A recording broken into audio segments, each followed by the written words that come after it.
필요해 보입니다. 자, 마지막 소식입니다. 어제 민주당 추미애 의원 법무부 장관 후보자 지명되면서 추의원 지역구 이 서울 광진을 지금 무주공산이 돼버렸습니다. 이곳에는 한국당 오세훈 전 서울시장이 추미애 잡겠다.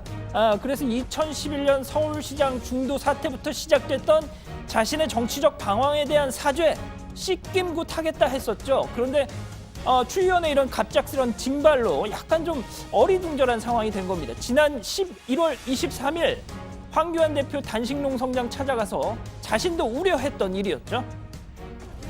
요즘에 좀 변수가 생겨서요. 추미애 법무장관설이 좀 있어서 그게 좀 어수선하긴 합니다. 자, 오전 시장의 새 상대는 누가 될까요? 아니, 누구의 이름이 거론되고 있을까요? 그 얘기는 들어가서 전해드리죠. 오늘 준비한 소식은 여기까지입니다. 자, 이제 오늘 하루 종일 서울 광진을 어제 이제 추미애 법무장관 후보자 발표가 있었고요. 광진을에 이제 누가 나갈 것이냐 말이 많았잖아요.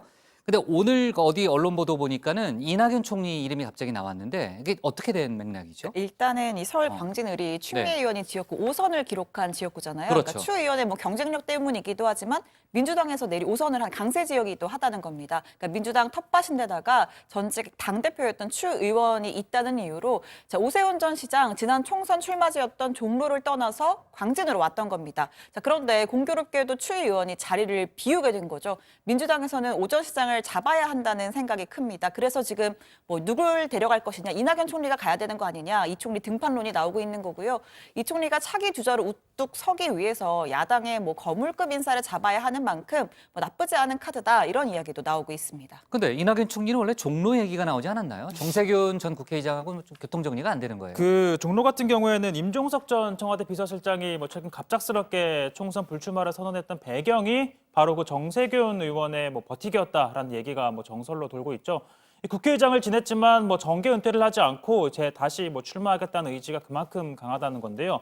지금도 동네 반상회까지 챙긴다는 그런 말이 있더라고요. 자, 이낙연 총리가 이 당으로 온다고 하더라도 정세균 의원이 계속 그런 식이라면 문제가 계속 이렇게 꼬일 수밖에 없는 만큼 지역 상징성보다는 야당 거물급 인사를 겨냥해서 출마하자 이런 방식을 상정해보자라는 거죠. 네, 이낙연 총리는 공동 상임 선대위원장으로도 민주당 내에서 많이 이제 이름이 올랐는데 지금 얘기했던 이런 지역구에 출마하게 되면 조금 좀 지장이 있을 수도 있는 거 아니에요?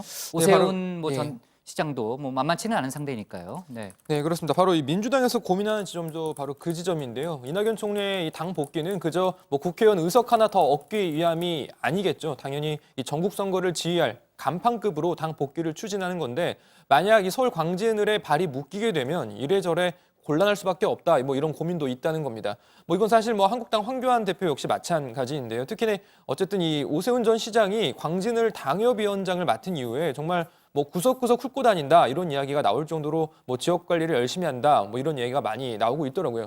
그런데 또 이게 종로처럼 정치 1번지 이런 지역 상징성이 또 크다고 보긴 좀 어렵기 때문에 아직 단언할 상황은 아니라는 겁니다. 네.